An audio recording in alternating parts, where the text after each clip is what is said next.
welcome to another episode of Likeable Science here on ThinkTech Hawaii. I'm your host, Ethan Allen.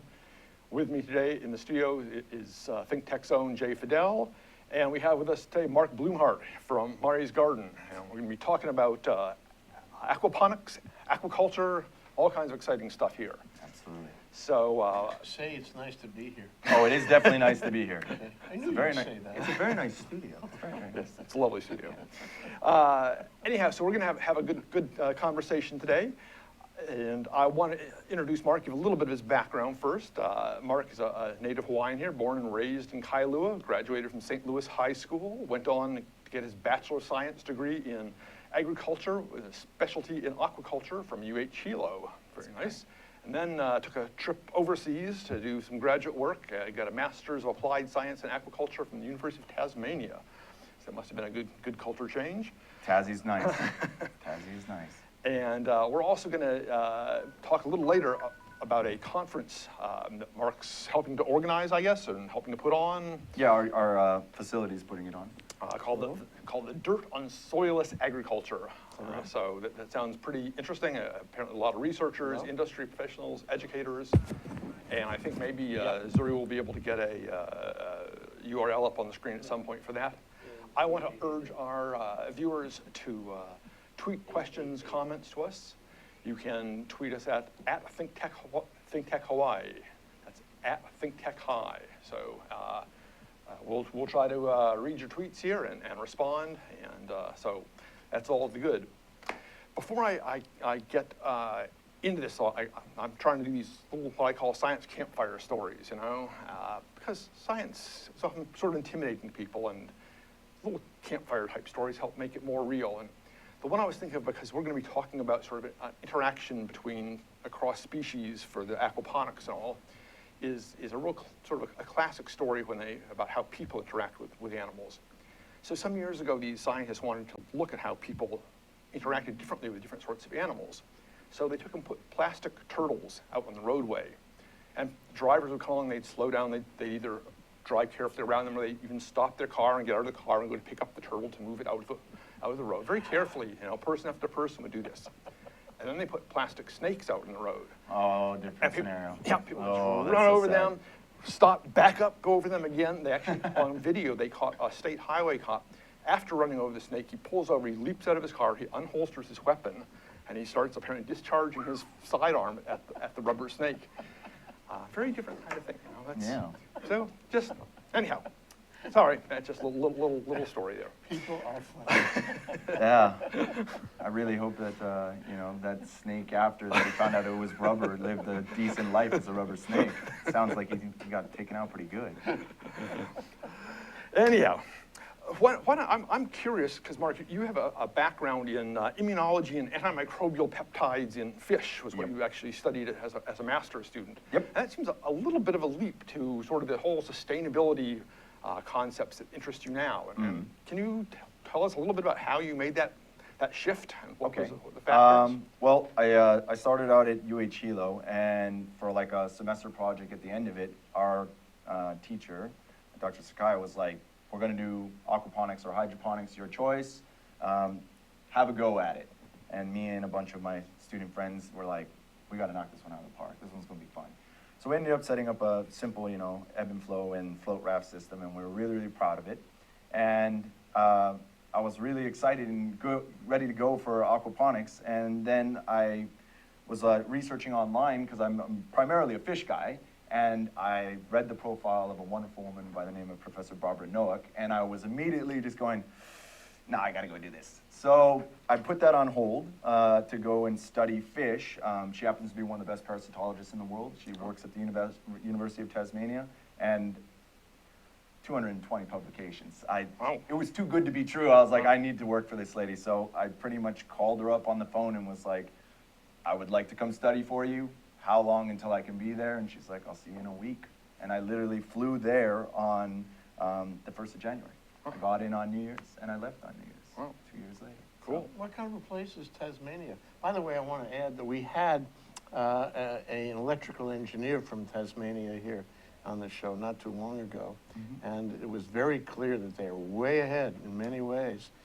Tasmania really is at one with the environment. They are very They love their Akamai. environment. They definitely love their environment. They have some of the best old heritage forests in the world. Some of the most different for me, because I grew up as a local boy diving on coral reefs and things. They have a lot of macrocystis and cold water, large abalones, like size of a dinner plate.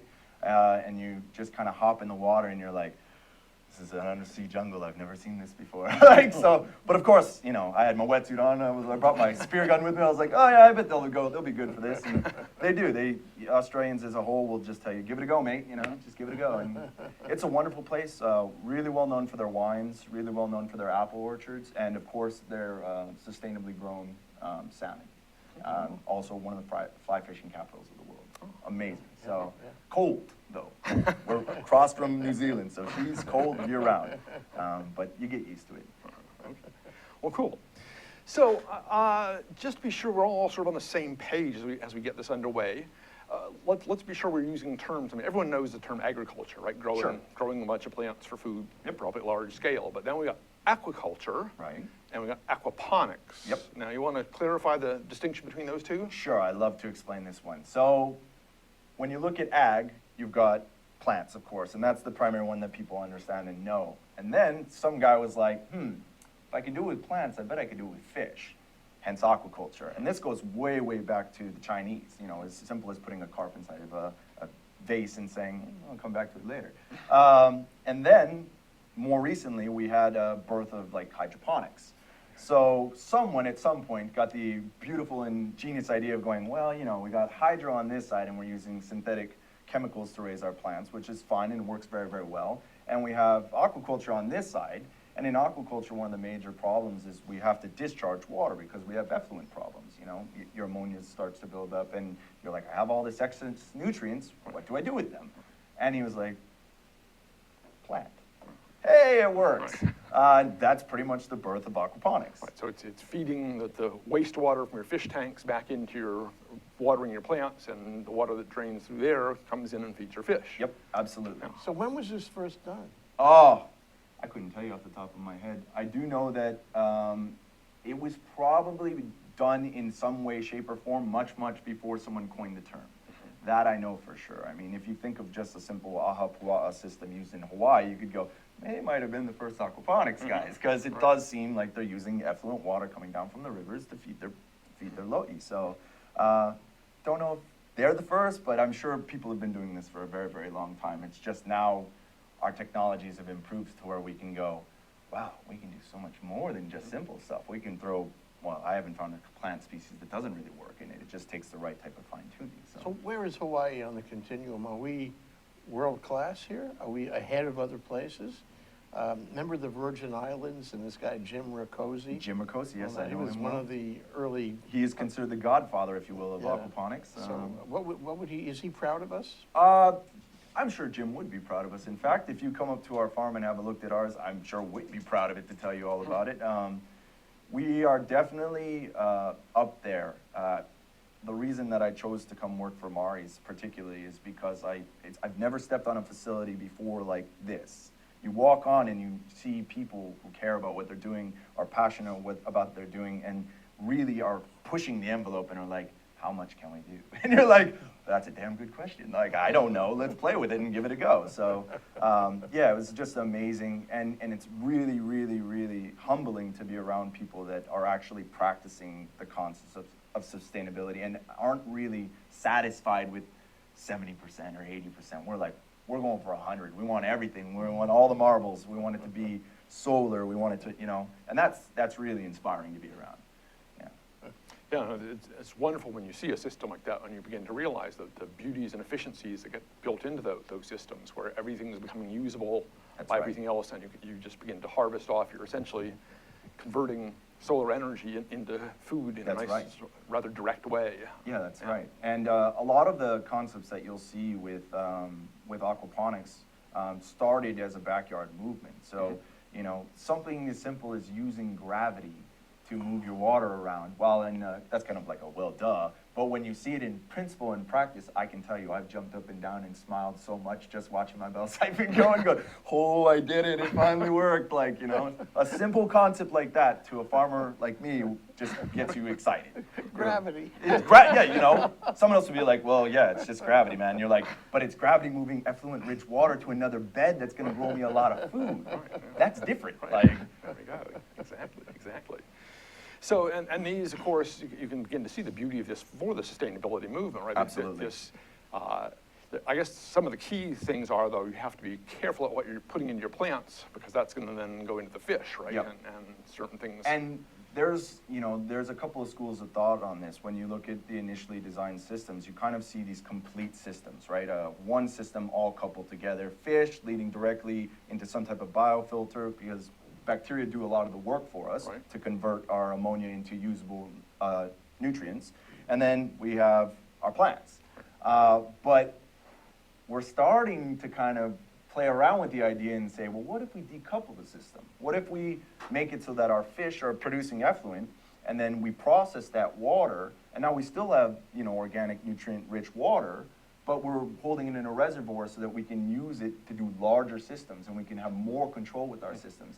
And this is where you really start to go, for space unit, we are really doing well. Like, this is moving into a whole nother realm of growth. But doesn't that increase your risk? It could.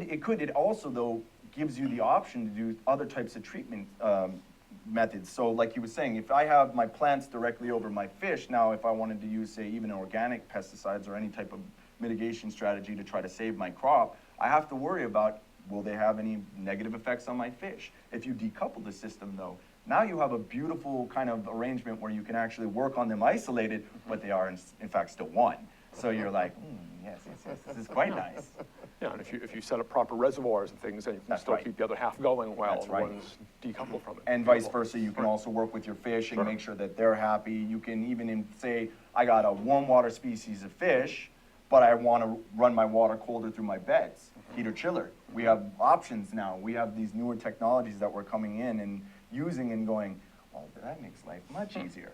And actually, the benefit of it all to us as producers is it really helps streamline the system, cut down your maintenance, and cut down your overall costs at the end of the day. Excellent. And now, as we were talking about just before the show, too, you're getting computers into the game more and more with all kinds of sensors and actuators. So they'll run your pumps, they'll tell you when your pH is getting out of whack, inject nutrients where you need them, or neutralizers, or whatever you need to do, right? Right, so this has been a movement that's been more, I guess, modernized, say, in the last maybe 10 to 15 years, where people have been using probes, if you will, to measure things like pH and dissolved oxygen. And while we're not quite to the point where my robot comes and says, hello, Mark, well, your fish are ready today, like, we're getting close. Like, we're having fun with it, and we're learning that, you know, there's things like, there are some systems that were able to shoot you text messages to your phone and say, here's what your pH numbers are, here's what your DO is. And as a person that is responsible and, ethically, these are our animals, these are Right. something that we want to care about, Sure. That's amazing to be able to get that text and go, gotta go to the farm. And you just kind of hang out and go do your thing. I used to work with a fish system, and we would occasionally get calls in the middle of the night saying, you know, your aquarium is alarming. You know, the university security people would give us a call at 2 in the morning, and you bicycle That was down one there. of my major jobs in Tasmania. I was on that call list where, they would call me and say, 2 a.m., get up. Right. I'm on it. But you know what it sounds like, Mark, is this is a dynamic experience. It sounds like building a studio, actually. I mean, you wake up every morning, another idea, another improvement. Yeah. It's very compulsive, I think, you know, because you need to have that idea. You need to be stepping forward. You need to be improving it every bloody day. You never stop improving it. Am I right? Yeah, there's always time to breathe. I'd say that, some of our favorite things to do is while we're handling our fish or looking at our fish, we're all biologists. And you can't stop a biologist from just observing. It's like part of it. So you'd be surprised at how much you sit there and your kind of mouth falls open and you're like, oh wait, I'm supposed to be doing something, just looking at your system. And you're right, it's kind of one of those things where when you go to work, you know that you have to do, hands-on. There's a lot more doing in farming than, people really realize. But it's really actually fun at the end of the day because you have a tangible result. I mean, I can take my mother down to a Whole Foods and go, head of lettuce made by us, Ma? And she's like, oh, that's nice. And you're like, yeah, it is nice. I've touched that head of lettuce at some point in time. So, you know, that gives you a real sense of pride, and it really pushes you to want to continue to produce high quality products. Well, this is super, and we're gonna get into more specifically about what you do and where you do it and how you do it when we come back from our little break, but we do have to go to a commercial break first. So you're here on Likeable Science. I'm your host, Ethan Allen. Mark Blumhardt is with me from Mari's Gardens, and of course, our own Jay Fidell. We'll be right back. Aloha, I'm Kili'i Akina, president of the Grassroot Institute and host on Ehana Kako, a weekly program on the ThinkTech Hawaii broadcast network. Ehana Kako means let's work together. Think of the sad alternative, let's not work together. Here in Hawaii, with all of our diversity and the richness of the people, it's important for us to come together around issues on the basis of what's right and what's good and what's going to serve the common good. And that's what we try to do at Ehana Kako. Every week, we interview movers and shakers, people in government, business, and other sectors of society to talk about how to create together a better government, economy, a better world here in Hawaii that can bless the rest of the world. I thank you for your attention to ThinkTech Hawaii, and we look forward to seeing you every Monday, 2 to 3 p.m. on the ThinkTech Hawaii broadcast network. We're Ehana Kako, and we wish you well. Aloha. Hi, I'm Donna Blanchard. I'm the host of Center Stage here on ThinkTech Hawaii. Center Stage airs every Wednesday at 2 o'clock, and of course you can check out our archives on YouTube or on ThinkTech Hawaii anytime you like. Why should you do that? Because this is an arts show that I believe is making a difference in lives. We talk with artists of various ilk. We talk with painters and writers, playwrights, novelists, poets, sculptors, dancers, you name it, directors, actors, of course. And we don't only talk about what people do, but we talk about how they do it. And my favorite part of the conversation, we talk about why they do it. And it's really common on this show to hear people say, wow, I didn't think about it that way. And it's very common to hear people afterwards who have seen the show say the same thing. And I hear all the time that people are inspired by the conversations that we have. So why don't you join us and be inspired too? That's Center Stage on Wednesdays at 2 o'clock. We'll see you Center Stage. And we're back here on Likeable Science. I'm your host, Ethan Allen, here on ThinkTech Hawaii. With me today in the studio is Mark Blumhardt from Mari's Garden, and Jay Fidell is also with us. We're talking about aquaponics, aquaculture, hydroponics, all these good technologies and how they're all playing an increasing role in Hawaii's steady evolution towards self-sustainability, right? Absolutely. So, Mari's Garden, tell me about that. I know very little about it, but it looks like a fascinating place. Mari's is a magical place. I'll start with that. Yeah, it was bought up by, I believe, Watanabe Florists. We overhauled, or Fred overhauled the whole area, and it's just the type of, it's the type of facility that you walk on and you instantly know these guys mean business. We have quite a few greenhouses that are producing both hydroponic and aquaponically grown lettuce. We produce over 8 or 9 varieties of different vegetables, including tomatoes, Japanese cucumbers, a variety of different lettuces. Here, describe what's on the screen. Oh, right here. This is one of our greenhouses that has Japanese cucumbers in it, as well as, you can't really see, but on the off of that picture are also tomatoes. And it's really nice to be able to go to such a place and you just see productivity. And that was one of the things that really drew me to Mari's, is that, people are working hard, but people are also trying to make the bottom line, which is part of being a good farmer. And we're using newer technologies to try to get there. And that's something that's really, it's fascinating on a global scale because it's something that we need to be thinking about with the lack of resources and things. But in Hawaii particularly, right, we're trying to hit this one on the head. Right, it's a small island, space is at a premium. You've got to figure out how to make very productive use of your facilities. Yep. Plus, right now, we don't grow enough of our own food at all on this right. island. We import 85% of it, 90% of it, right? What I'm wondering about is we've had a whole generation of open ocean aquaculture. Sure. Especially off Kona. Mm-hmm. And a lot of people have tried it. Some have left town. Mm-hmm. Some have not been able to get to first base because they've been protests and resistance and, bureaucracy that stops anything. But it's a great possibility. Oh, absolutely. And the fish cages out there, you can grow an awful lot of fish. All you got to do is sprinkle some food on top of the fish cage and harvest them out of the fish cage, and it's pretty simple. Although fish cages aren't cheap, it still sounds like it's pretty efficient. So the question I put to you, Mark, Yeah. is you guys are working on efficiency. Yes. You're working on best practices all day long, trying to improve these practices to the point where they are better than anything you could have imagined before. Right. Are you going to be more efficient than those cages? Are you going to surpass the possibilities of an open ocean aquaculture? See, that's an interesting question. I would say that we're a little bit sub-separated from one another because like open ocean aquaculture is just in itself aquaculture. So I wouldn't say that we'd try to surpass them, but more try to rise together. There's markets available for both of us, and there's a large demand for fish as well as for produce. So, while they're growing, I believe, Cereal lalandi, which is yellowtail fish or king's fish, they grow it also in Australia, and other types of things like almaco jacks. These are open water and marine fish. Kampachi Yeah, also. Kampachi is the trade name One for guy it. wanted to do tuna. That's right. And, I personally, when I was in Australia, I wanted to work with southern bluefin tuna. Tuna is by far one of my favorite fish in the world, if you ask any It of my also friends. commands a lot of money in the marketplace. They're also one of the most biologically interesting of the fish. So that puts them in a whole different realm. But that being said, there's opportunity for all of us to grow in this market. There's all these different types of new technologies. And the thing that I like about collaborative science is that we can start to use some of their ideas or some of their technology, and vice versa. They could probably use some of ours for doing like algal culture or integrated system cultures on their pins. So the more that everybody tries to produce or kind of go toward different goals, the better we all are. Right. There's also some striking differences, of course. Of course. In that they've got a very open system there, where That's right.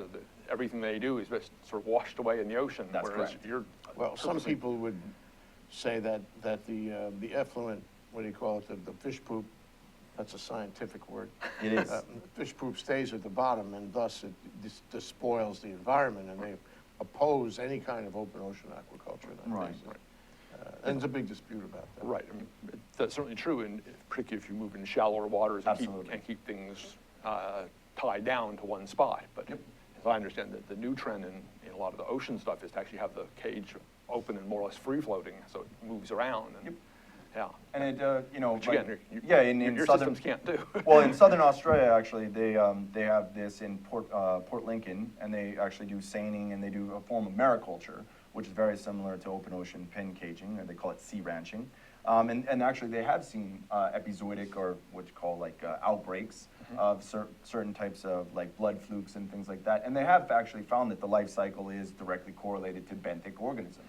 So while that is kind of like okay, this does happen, I wouldn't say that that should detour us from still giving it a crack. Right. Because if you stop something ultimately in its tracks, you can never see where it's going to go. And I'm sure because what it really relies on is having the community come together and say, we care about this. We don't want you to do this. And that's kind of the beauty of aquaponics is we're the guys that are like, we hear you loud and clear. We're trying our best to try to use everything. And that's really what sets aquaponics aside from, say, traditional aquaculture. Can you talk about the fish food? Sure. Where do you get it from, and how you're trying to improve it? Sure. Currently, we get our fish food from a bunch of different distributors, but we have been working directly with the Oceanic Institute to try to develop feeds based off of local products. This is a big push for Dr. Kai. All right. I know his name's Bradley, but I won't actually call him. Sorry, Kai. Kai Fox. He's a good colleague of mine that I work with, and we've been trying to utilize newer feeds that are being produced on island. Ultimately, we would like all of our feeds to come from on island, using products that were sourced from Hawaii, because it's very difficult to say you're sustainable and then get all your things from off an island. That's why I asked you the question. Yeah, but yeah, currently we use high protein-based feed to feed our fish, and we actually supplement our feed, which makes it very, very special, to help balance our production for plants. with no negative effects to the fish, which is a win-win for everyone. Is this finished already, or do you have miles to go on developing that feed? And if so, what are the scientific inquiries you're making in order to make the feed better and better and better? To be completely honest, that would be Kai's areas of specialty. Unfortunately, I wasn't on board yet with their farm when this started happening, but I do know that we are pushing very, very hard to have it happen in the near future, because it's extremely important to us that we try different venues and avenues. I'm not sure if your viewers are aware, if you both are aware that a lot of fish meal is used to make these types of feeds. And so we'd like to look at other types of products as a protein source so that we can kind of get away from, actually having to take from the ocean in order to do good aquaculture, if you will. Right. So one of my guests on an earlier show had a wonderful system with a black soldier fly larva that essentially just strip and eat anything, and then they crawl up and they drop off, and you freeze them and use them as a food source. Yep. So, and that's an interesting way of looking at it. And there's a lot of people that are pushing for things like that in permaculture and whatnot. While we have a lot of best management practices that we have to adhere to, and so some of the issues, especially to someone like me who's particularly interested in, like, say, immunology or even microbiology, would go, if they're eating poop and you freeze them, you probably still have some bacteria in their guts, which may negatively affect my fish. So these types of ideas, and while really good and approachable, should be thoroughly looked into in order to try to commercialize them. Sure, yeah. Don't want our people getting sick based on, These are all complex systems. Yeah, absolutely. Absolutely. Yeah, cool. Let me jump into another thing, because I know you wanted to promote this conference. Absolutely. The Dirt on Soilless Agriculture. It's a great name. So what is it? When is it? It's August 15th? Yep. Where? It's August 15th. You can sign up, I think, at mariesgardenevents.com. We're going to be having an actual conference, and it's in Eva, and then we'll be bringing people back to the farm for a full-fledged tour of all of our little tinkering tools and fun toys that we have on the farm, and talking in depth about aquaponics and also hydroponics. And we also have a kind of farm-to-table event at the end where we're actually going to be serving you our produce so that we can stand by our product and say, look, we don't just grow this stuff, we eat it too. We love eating it. So yeah, we'll have some chefs on site and we'll be cooking for you. Alan Wong will be there. He's going to be on one of our guest panels. I'm not sure if he's actually cooking for us, but I know he will be on one of our guest panels. And yeah, it's going to be a great event to get people happy, excited, involved. So the industry will be there, of course. Of course. You expect them to be there to see what's going on, but what about the public? What do the public get out of this? Well, so we have the Department of Ag there as well. We're also going to have some people from CTAR that will be talking from more the academia side, but we also have teachers from, like, say, MidPac. We'll also have some of the people that have signed up that are coming. And what we're really trying to push here is that when we talk about soilless ag, or the dirt on soilless ag, we're actually kind of tongue-in-cheeking here. We're looking at it in kind of like a balance of systems that you wouldn't normally think of when you think of ag, but really you should, like water conservation or energy efficiency and other types of kind of, I guess, environmental control aspects, which are allowing us to push the grounds, if you will, of what you normally would think of with ag. And for me, as an outreach coordinator, my big corner on that is working with kids of all ages. I think anyone can do this, and they should do this, to come out to see what we do and to try to get them excited in it, because ultimately you can't farm without farmers. And that's really, for me, one of the cornerstones of this conference. I'm really excited to have people come out to see what we do, and then to take that knowledge and give it to their kids or take it to their schools and go, we saw this awesome thing at Mars, you guys got to go see it. And as the coordinator, I'm like, come on out, I want to just talk fish and plants with you all day. I get excited about it, and I hope you do too.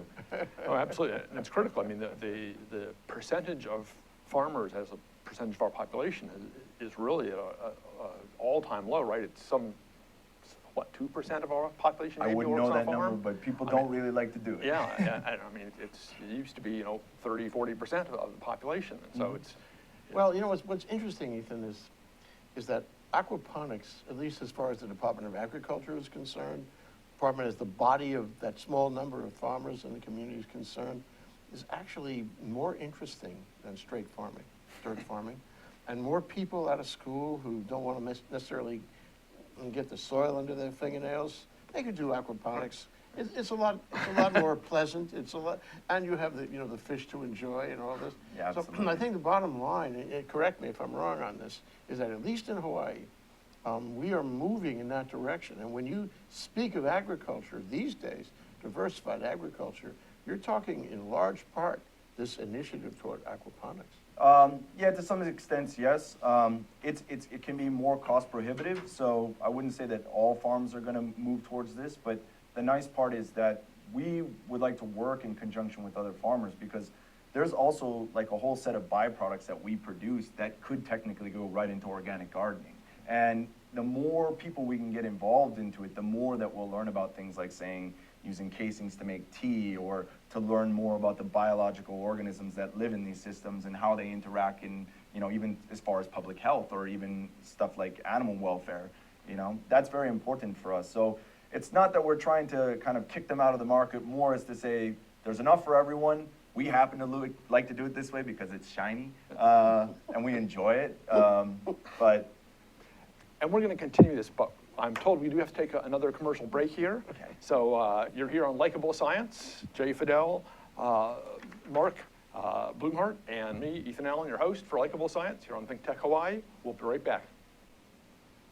Aloha, my name is Jim Shawn, and I'm host of a show called Education Movers, Shakers, and Reformers.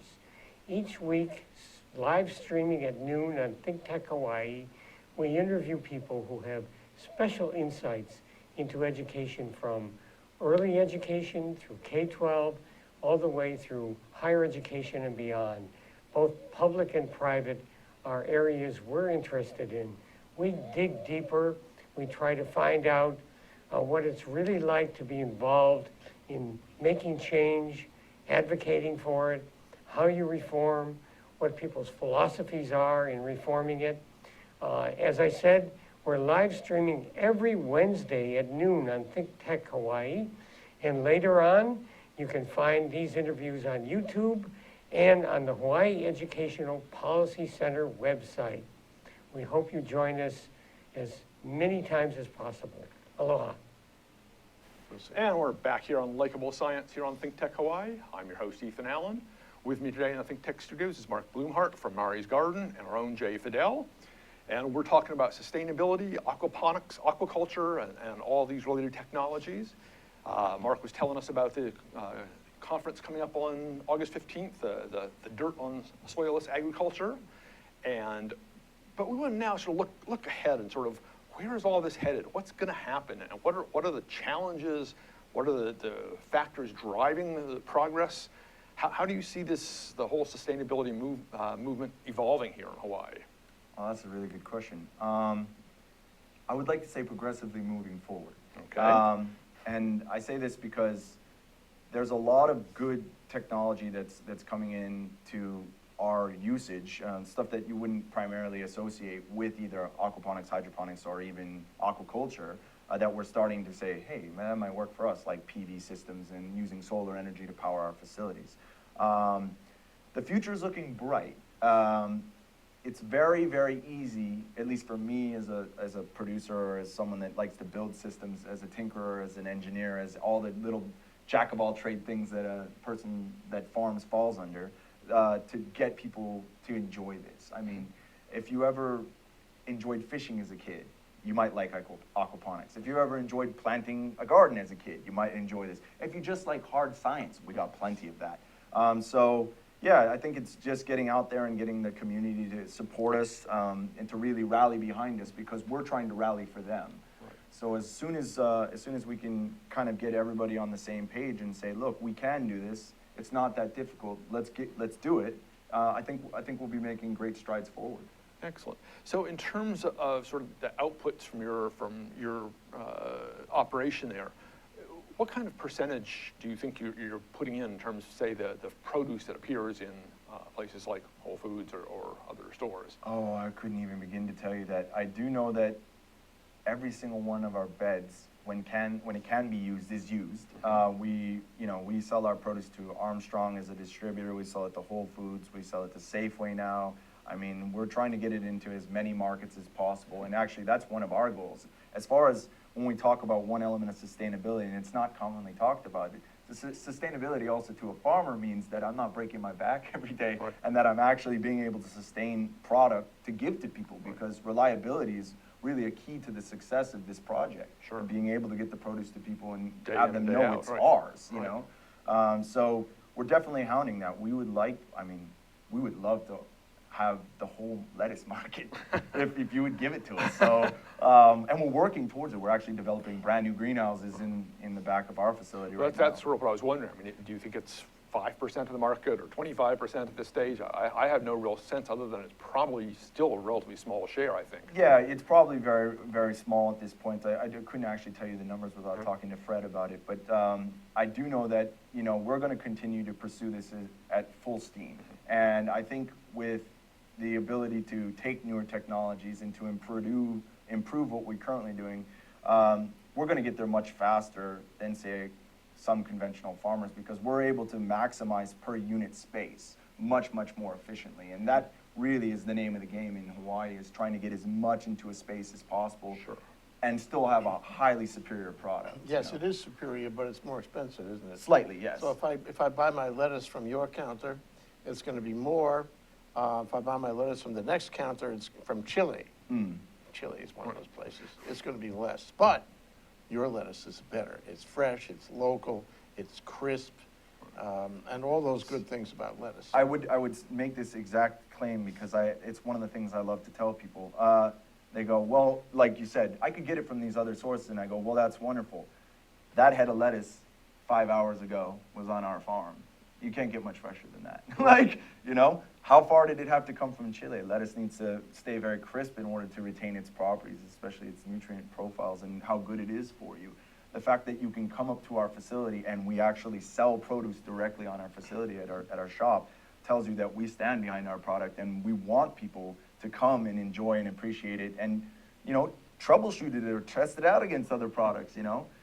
We're trying to make it so that it's available and easy for people to really get in and enjoy. Well, plus it's also, because it's supporting Hawaii on a lot of different levels then, Absolutely. and cutting down on the need for transporting food in. Yep. So, and making us more Carbon self-sufficient. footprint and all that. You know. In case of, Absolutely. you know, major upheaval in the world, we need more of this on Hawaii here. Absolutely. But I have a problem believing that we're going to have an Oahu where everybody has an aquaponics, installed in his backyard. Some developers actually do this with the house. Yeah. They sell you a house and they put an aquaponics facility in there and they start it running for you. Yep. That's really quite something. But I have trouble believing that everybody in Oahu, I mean, in the day when we really get sustainable, you know, where everything stays in the island and comes from the island, because people don't have the discipline to do it, and the people who have the discipline will ultimately be the ones who produce. To some extent, you will be highly, highly surprised by the DIY movement and the backyarders. I'm continually surprised at their ingenuity and the ideas they come up with. And one of the things, I mean, so I actually help build home systems for people, and that's the number one thing that I always beat into them. I'm like, I can build you this beautiful system, I can lay it out for you, I can explain to you the science as to how it works, but at the end of the day, it's reliant on you. And what I like to tell people is make your systems work for you. This is a system that you're developing, you're putting time and energy into. Enjoy it, but also make sure it's productive. And that does, in fact, take maintenance, and it does take work. But, you know, as we get better and faster and stronger, or all the other adjectives you want to throw in front of technology, we'll be able to streamline this process. And I honestly believe that you would be surprised how many people would enjoy converting their garden or their farm into this, because of the amount of production that you can get in the same amount of space. And how fast it goes. That's right. It's much, much faster.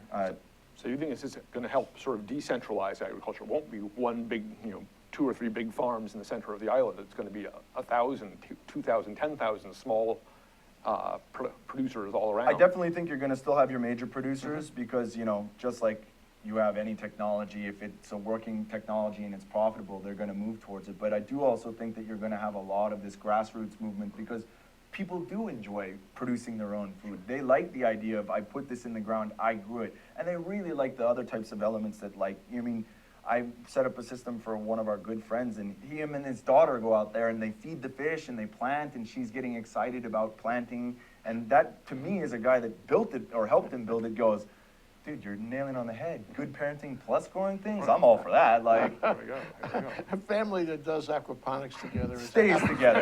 Yeah, I'll stand behind that. But you can see it at hotels, you know, around here too. You know, they could have their own sort of brand of produce and you know, Sure. take pride in their own, have their own fish produced on site. And we will, at Mari's, be willing to come out there and consult for them and talk to them and get them going. Like, that's, we want people to get excited about it. Like, you know, Jay was saying earlier, we love talking about it, and we like you to come out and see what we're doing and really go, I didn't know that was possible. And I go, it is now. Like, that's very useful for us, and we really get excited to get other people excited about this. That's excellent. That's super to hear. So let me take this to the next step. So how do you see that kids, I use kids, everything from young kids to college kids, should be preparing themselves to help support the sustainability movement? What kind of academic background should they be getting? What kind of experiences should they be having? I will tell you this, and this is something I firmly believe in. Aquaculturists, aquaponics guys, even hydroponics guys, farmers as a whole, we are jack of all trade guys. You need to be a bit of an electrician. You need to be a bit of a carpenter. You need to be able to understand your physical sciences very well. We love math and science. We will sit there and try to figure out dosing for our tanks. We'll figure out how much food we should be feeding. You know, we're kind of a bit of perfectionists. And because of that, I would say there's no wrong way to approach these things. If you have a passion for producing, you know, take an avenue that's going to work for you. And you never know if you just start, I'd say simply start with a backyard system and work your way up. You will be a bit of a chemist. You will be a lot of a biologist. If you turn out like me, you might love the microbes more than you like anything else because they're, you know, your primary converters. So it's, yeah, there's no wrong way really to approach it. And I think, you know, the state is doing a really good job at getting our youth to really kind of look at science in a different way, promoting math and science. And that's ultimately the goal, is push those two and the rest will come. If you build it, they will come. Yeah, but you know, you may need state incentives too. Oh, that would be nice. So what kind of incentives would help? Oh, I couldn't actually answer that question. I've never thought of it on that large of a scale. I could just say if we have the state and the federal side all buying for us and, you know, putting money where their mouth is, that would be nice. And they are currently doing that. That's a great step forward, you know? It's one of those things when you say, how should we be doing this? I say, well, hold hands and start going for it. Like, it's gonna take all of us. It's not just one of us that are gonna be able to lead this charge, so, you know. That's a great way to wrap this up, and the whole thing on incentives, I'm sure we could have a whole separate conversation on, talk for another hour on. But it's been wonderful, Mark, having you here. I've thoroughly enjoyed this, and I've learned a ton. I'm sure Jay has too. And we very much thank you for being my guest here on Likeable Science. I thank Jay for locating you and getting you in here, and we look forward maybe to getting you back here sometime. Definitely. I really appreciate you both having me on the show, and I look forward to seeing everyone out on August 15th at our seminar and for our tasting. All right. That's going to be the better part. Take care. Have a good one. I'm your host, Ethan Allen, signing off for another episode of Likeable Science on ThinkTech Hawaii. Bye-bye.